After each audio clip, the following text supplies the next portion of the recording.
So let's look at what is marketing, and it's the 4 Ps. So it's the product, so what you're selling. What you're selling is your therapy. It's the price, to make sure you set that appropriately. It's the promotion, which is how you advertise your product, and it's the place, which is where you are providing your product from. So the first thing you need to do when you're looking at marketing is define your customers' needs, and that's really important. And we're doing that so that you're selling something the customers want. If you are offering them something they don't want, then you're not going to grow your business. Sometimes it can just need changes of the way you talk about things or the way you offer things for it to be um, to meet the client's needs. Sometimes it's having earlier or later treatments, having shorter treatments, longer treatments. So you've got to find out what your client's needs. One of the ways is to do the survey, which you should all have started. Um, so if we look at the question, why is it important for you to provide products and services that your customers want? You need to say why. Well, it's because if you don't provide something the client wants, they won't buy it and you won't have a business. Now that's very simple, but that's all you need to put. How do you know your customer needs? Ask them. So that's either by a survey, which we've already started. You can ask them for feedback at the end of their sessions. Now, while you're still doing your case studies, is an ideal time to ask the clients and find out exactly what it is that they need. Um, and then going back up, the next thing is provide products or services that your customers want or need. The next thing on the list is identify a position for your products and services, which is different from the competitors. So if you're offering reflexology, are you offering specialisms in some areas? Are you going to specialize in maternity, fertility? If you are offering massage, are you going to bring something different to it? Are you going to, maybe if you're a nurse currently, and so you might be better working with people that have got will feel more comfortable with someone with additional medical knowledge. So it's about identifying what's different. It's so you call it your unique selling point. So what is your unique selling point? And that can be hard because people think of it as boasting, but you've got to think, what's unique about me, what's good. It can also be unique about where you offer your treatments, when you offer them, the fact that you might be mobile. So there's lots of things that can make you unique. So you've got to find those. Um, Going back to my top list, tell your customers about you. They need to know you exist. Yeah, really important. Um, Describe the benefits of your products and services to your customers. So, very few people wake up in the morning and go, I just want to try reflexology because I just want to. Lots of people wake up in the morning and think, I've slept really badly. What can I do to help with that? So, if you're selling reflexology, maybe you want to look at some of the aspects of it that will help with sleep. If they wake up in the morning and they've been lying on their shoulder and their shoulder really hurts, and they're thinking, or tension in their neck, they won't think, oh, I need a massage. They will think, actually, I've got to do something about this tension in my shoulder and my neck. Maybe I should book a massage treatment. So that's what you do, how you sell it. You sell the benefits to the customer. You're not selling your therapies as such. You're selling what you can do for the customers. Monitor your competition. That is really, really important. Um, Prices go up and down. So you might find that you started out with a competitive price. Everybody else has put their prices up, and then you're offering a service at a rock bottom price, which isn't ideal for you because you're not making enough money. Or you might find, as sometimes happens, prices do go down if there's a recession. If there's a virus sweeping the whole world, when people get back to work, some people will put down their prices to get people to come back to you. So it's really important to monitor what they do. But also it's important to look at, well, what service are they offering? Is it different for me? Are they doing something new? There was a transformation of the nail industry a few years ago when gel nails came through. So there was a lot of nail salon bars that were just doing normal enamel or normal paint, and all of a sudden the demand was for gel nails. And anyone monitoring the competition would have seen that the competition started to offer gel nails.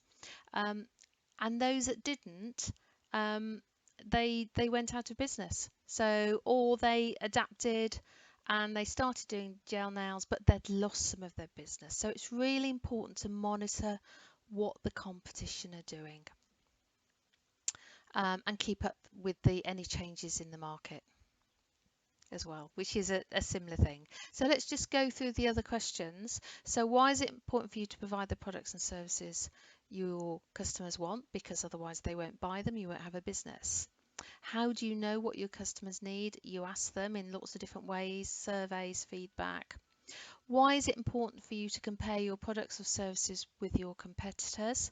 Well, it's so that what you're offering is market driven, but it's also important so that you can see where you're similar and where you're different. So if there is a price difference, you're able to justify it.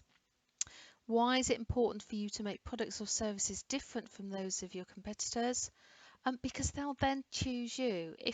If what you're offering is exactly the same as everybody else, then there's no reason for them to go to you. They will look on the internet, they'll find the first therapist they come, and if the second and third are all offering exactly the same things, then they will just go to the first one on the list, or the one who they like the picture best. Um, why is it important for you to monitor your competition and keep up with the changes to the market? And again, that is, you don't want to be left behind. You don't want to find that suddenly the market has moved on and there's something you're not offering, and that's, you're missing out. Why is it important to understand the catchment area of your business? Is basically because people generally won't travel very far to see a complementary therapist. So you need to know, how far people will travel to you. The other thing is price is very, very dependent on your location. So if I'm on, the edge of Southampton, and let's say I charge £40 for the treatment. If I'm going into the centre of Southampton for that same treatment, I might only be able to charge £25. So the price is all to do with your catchment area. List 5 different ways of promoting your business. Sorry, 8 different ways. I'll let you do most of the 8, but the most effective way of getting people to come to you as a client is to get them to try out your therapy. So taster treatments or selling gift vouchers to existing clients and friends so that people come and try it out. Anything where you're actually touching them is the best thing. And then the second best way is actually for them to meet you and hear you. So, and I know some of you will find it frightening, but doing talks on your therapy is a really good way of getting clients. Now I want you to describe your therapy, and the thing is, if you can't describe it, you can't sell it, and you need lots of different ways of describing what your therapy is, what it offers. But think about the benefits. What can it do for them? That's what people are interested in. They don't care if something's got a 2,000-year history. They care if it can help them conceive, if it can help reduce their psoriasis, if it can improve the quality of their skin, if it can help their child sleep through the night.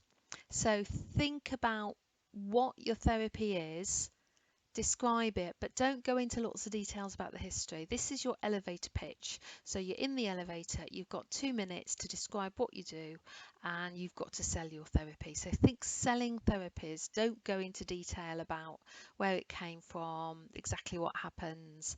People don't want to do that. You want a hook to get them in. Thank you.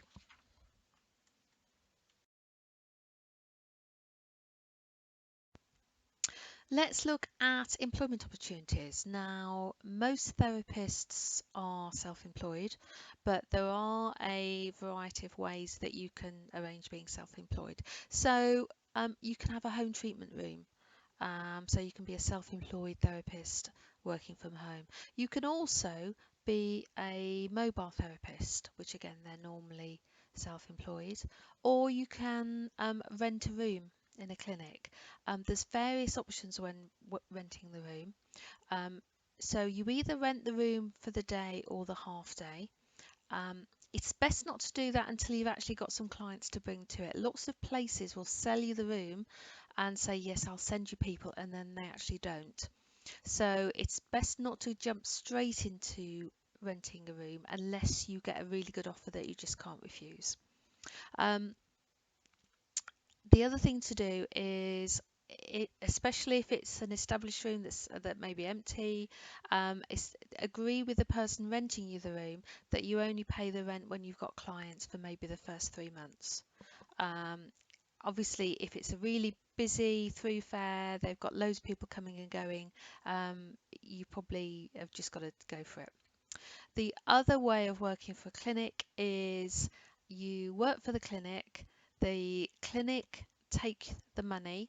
So if there's a credit card payment, they'll take that.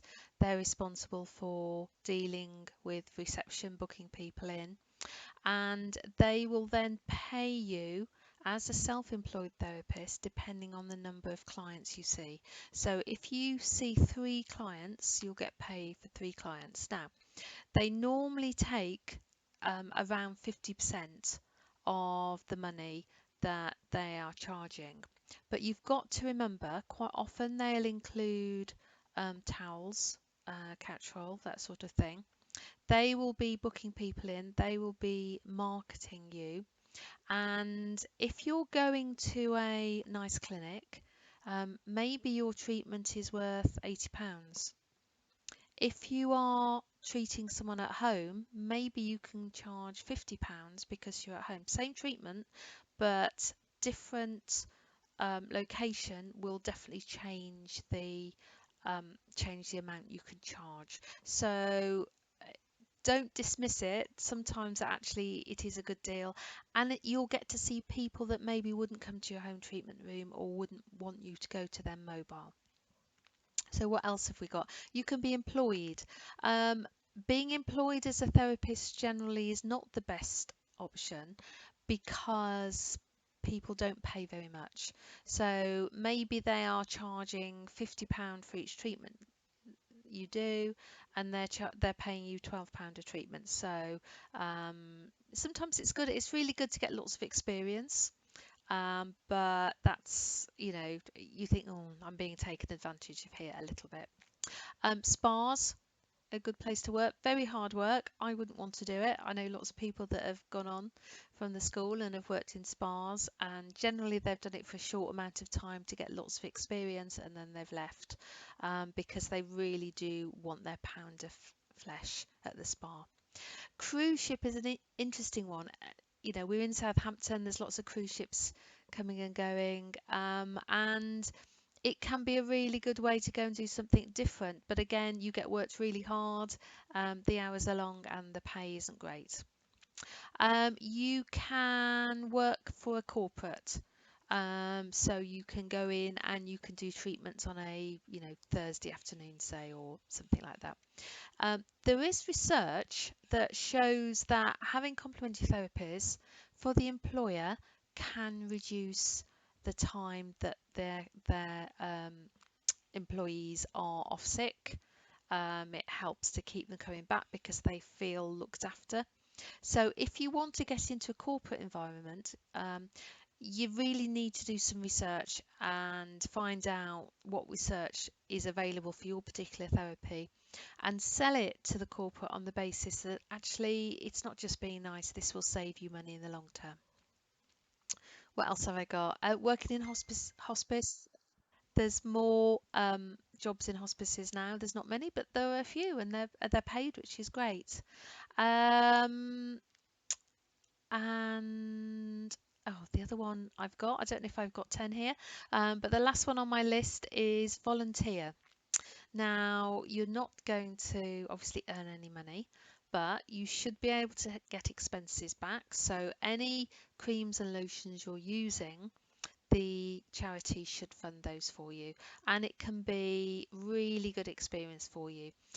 The only thing I'd say is just be careful, because the paid jobs we've got in hospices were because people started as volunteers and they put lots of work in, and the doctors and the people running the hospices realised actually there's a lot of benefit to be gained from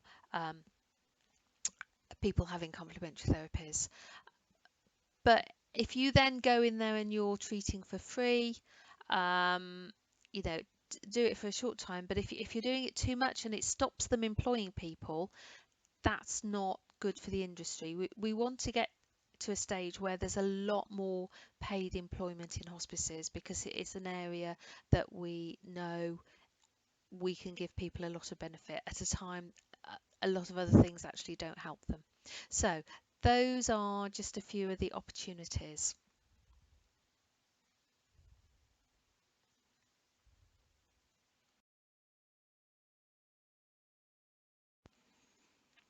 Promotion, what's it for? It's to raise awareness of your therapy.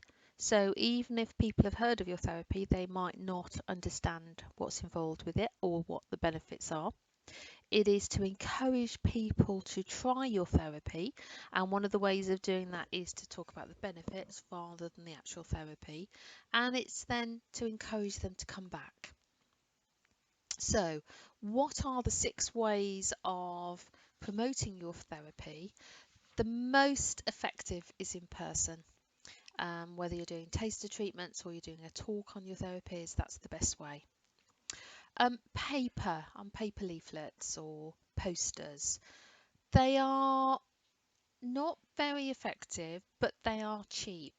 So quite often it is worth, especially around your local area, delivering some leaflets. But you're talking about 1,000 or 2,000 leaflets.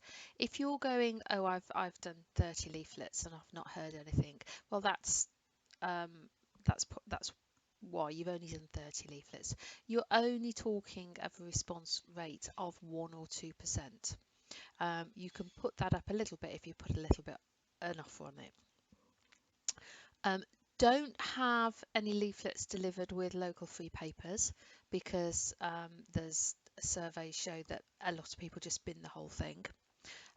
So if you're going to have them delivered, make sure you trust the person, or you'll find, like I did once, a pile of my leaflets in a stream, which was very annoying.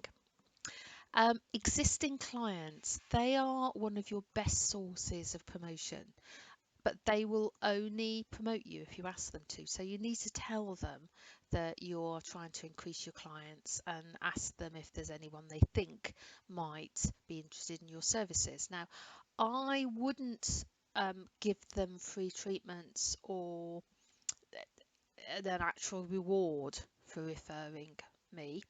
I once went and had I wanted to have a kinesiology treatment, and I was speaking to one of my clients, and he said, "Oh yeah, I'll go to mine. If you go, I'll get a free treatment." And I didn't go because it suddenly felt like he was referring me, so he got a free treatment, not because um, he was necessarily the right person for me to go to. But saying that, I quite often pop someone a box of chocolates or an aromatherapy blend round if they have referred me and the person has come to me. But it's a reward. It's not, it's a thank you, not a reward.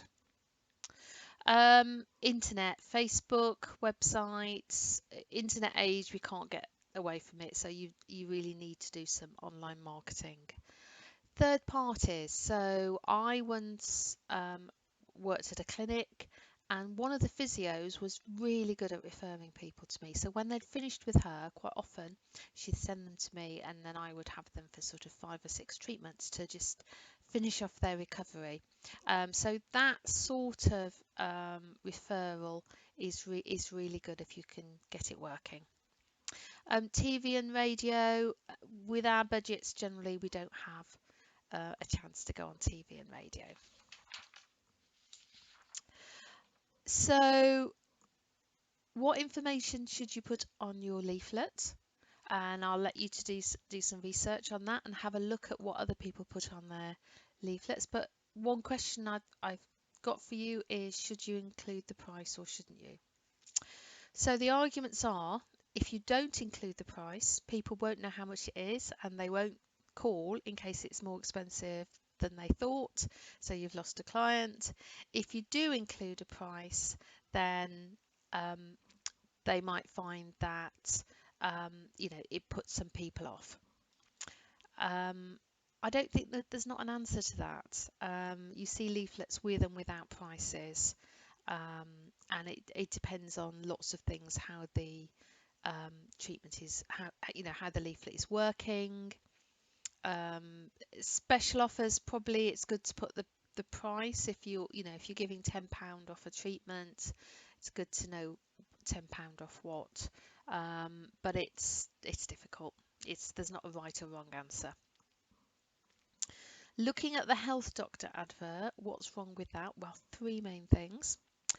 The health doctor, you're not allowed to call yourself a doctor unless you are a doctor. I can cure you, trades description. You cannot claim to cure anybody. Even if you've treated other people with the same condition and they've got better, you cannot claim to cure anybody. I am a qualified therapist and I can treat all illnesses. That's not true. You can't treat all illnesses. So, someone's got an infectious illness, you actually can't treat them, let alone get necessarily good results. The next question is, list different people or groups of people you would consider giving a talk to, and you've got to get in your head a picture of your ideal client.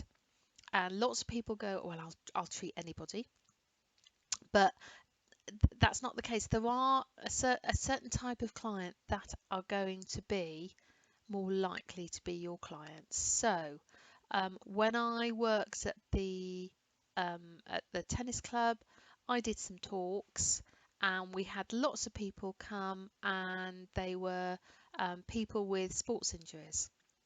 Um, so, my talk was tailored to actually helping people get ready for sports and recovering from illnesses. I've done a lot of talks at WI, and that's more in the that's more to sort of get everyone to know what my therapies are, what reflexology is, what aromatherapy is, what massage is, and what's involved and the benefits of them. So I'm not necessarily looking for clients out of a lot of these talks, and some of them have been really good. And I would have got clients if I'd have been more local. I've done them all over Hampshire. Others, with an average age of probably 85, 90, I wouldn't have picked up any clients. So these are good to practice on. But if you're looking at who your clients are going to be, then you need to talk to people, a group where those people are going to be there. So if you're looking at, your clients are going to be young mums, you need to find a place where young mums get together and chat. So maybe you go to a baby group and you do some taster treatments and talk to the mums. But you've got to be talking where um, your ideal client is. So that what you've got to do is list groups of people who would you consider giving a talk to, but think about who your ideal client is first. Final question on this page, list the advantages and disadvantages of using discount vouchers for your services. Okay, so when you first start, let's say you're going to charge, you think that after a year you'd be happy charging £40. But when you first start, you think, I'm not very confident, I'm going to charge £20. So you start treating at £20, and then you find very quickly you're thinking this treatment is worth a lot more than £20. But it is almost impossible to put up your price from £20 to £40 in a short period of time. So discount vouchers are brilliant for discounting your price. So you are giving them a discount, but your actual list price is set at whatever you think it's going to be worth in 12 months' time. So they're very good for that. Vouchers are also really good for introducing new therapies to your practice, and they're good for selling to your existing clients for them to give as gifts to somebody else. And I would sell the gift vouchers at a discount to my client, because I know if they give it to someone else and they come, they are potentially a client for me. So it is actually part of my marketing. The disadvantage with discounts is offering discount vouchers is people will or can expect discount vouchers all the time, and they'll only book treatments when there's a discount available.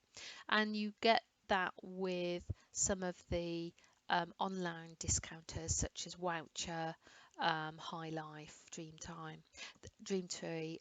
Those sorts of things attract people that are only looking for treatments which are discounted. So they're not going to really give you clients that are going to come back every month, which is what you're after.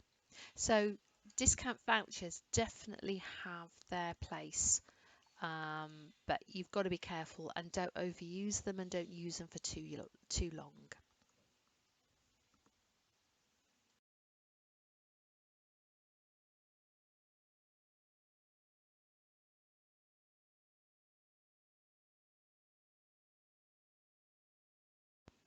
Sole trader is the most common business model for therapists, and sole trader just means self-employed. You have to register as self-employed with HMRC, so if you just go onto their website and you can register. You have to make sure that you pay your national insurance every month, and you have to submit a tax return every year. The accounts for a sole trader are very simple. They're just what you spent and what money you've got in. Take one away from the other, which gives you your profit. There are some disadvantages being a sole trader. You have to do absolutely everything. There's no one to do the marketing for you, no one to do your accounts.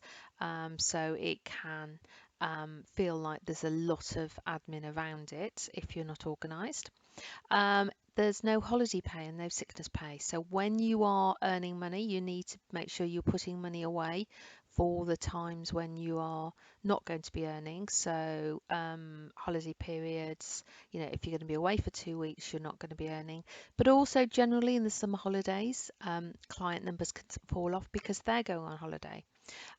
Before Christmas, it can be a little bit quiet, and after Christmas, it can be quiet, although you can counter that by selling vouchers. So yeah, you don't have a regular income. Your income depends on your clients, and it will build up until it's reliable, but it can take a while before it does that. So yeah, the most common and easy to set up business model, and you can run it alongside another employment, so it's not all or nothing. You can maybe, if you're working 3 days a week in another role, you can cut that down to 2 and then increase your therapy business. So it's a really good way of getting you started. Partnerships can seem to be a really good option with a business model because when you're working with a partner, your skills can complement. They can do things that you can't do, you can do things that they can't do. So, for example, you might do the bookkeeping, they might do the website. But you have to be really careful and you have to make sure that you've got a partnership agreement drawn up by a solicitor. I mean, that's not legal, but it's just sensible. Um, in a partnership, if one person agrees something for the business, so if they take on new premises and you have to pay £20, 20k a year for the new premises, and then you find out and you go, well, that wasn't a good idea. It doesn't matter. You are liable for that 20k. If they decide they want a company car and they buy one on the business, then you have to pay. So it can be very there can be problems with partnerships sometimes. The other thing that can be a big problem is the day-to-day, who gets paid what and how do you value each other's time. So a, just a standard partnership, getting together, the profits will be split 50-50, which is fine if you both do 50% of the work. If they work 1 day a week and you work 4, then unless you've written this into the partnership agreement, they will still be um, able to have half of the profits. The other thing is people can value their time more, give it more value than yours. So, for example, if you've got a partnership with a physiotherapist, then they're going to be charging sort of 70-80 pounds for treatment. You might be charging 40. So actually they're going to be want to be paid more for that. But actually the other thing is when they then do the bookkeeping or the website or the reception, quite often they'll still want to be paid that enhanced rate. And you might say, well, you don't need a lot of skill to be a receptionist or to put the invoices into a spreadsheet. So you just need to be very, very careful.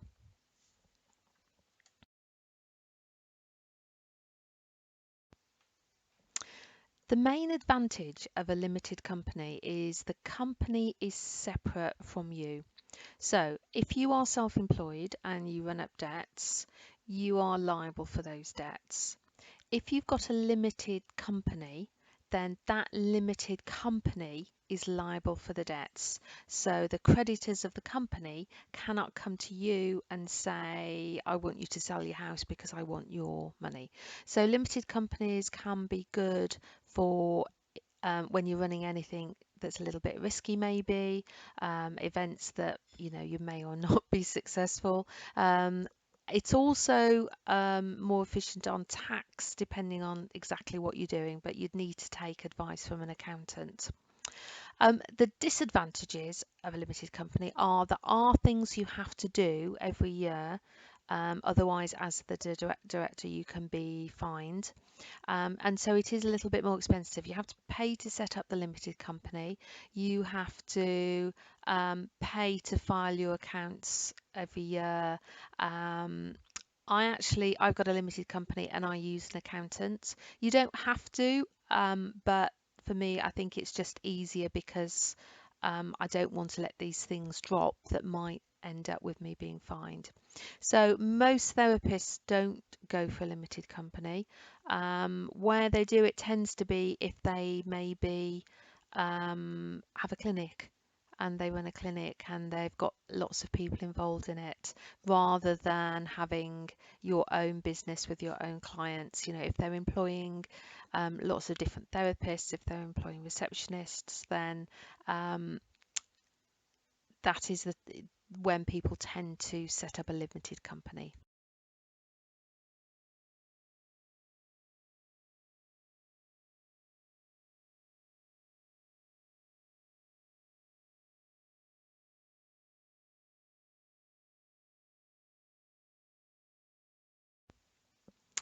Being an employer and employing your own staff can be a way of making more money from therapies. Certainly, if you're employing staff each hour they work, then you are earning money and you're doing very little. But there's a lot of risks. So if those staff are sitting doing nothing, you still have to pay them. So potentially you could be out of pocket. You still have to pay your rent, your insurances, the national insurance and tax of the employees. So um, it can be more risky, but definitely there's rewards to be had. What I have seen is some of the people that have done this have found that it's taken them too far away from the therapies, and they felt that they are just a manager, and actually they started doing therapies because they wanted to be a therapist, and they lose some of that. The best examples I've seen where people have got over that is basically they employ a manager, which isn't necessarily cheap, but a manager to run the clinic, and then they come in and act as a therapist. So in some ways, although they don't make quite as much money off the clinic, they get the advantages of both things. They've got the clinic and they're still carrying out their own therapies. Being a volunteer can be very satisfying, and some people actually train to be a therapist just so they can be a volunteer.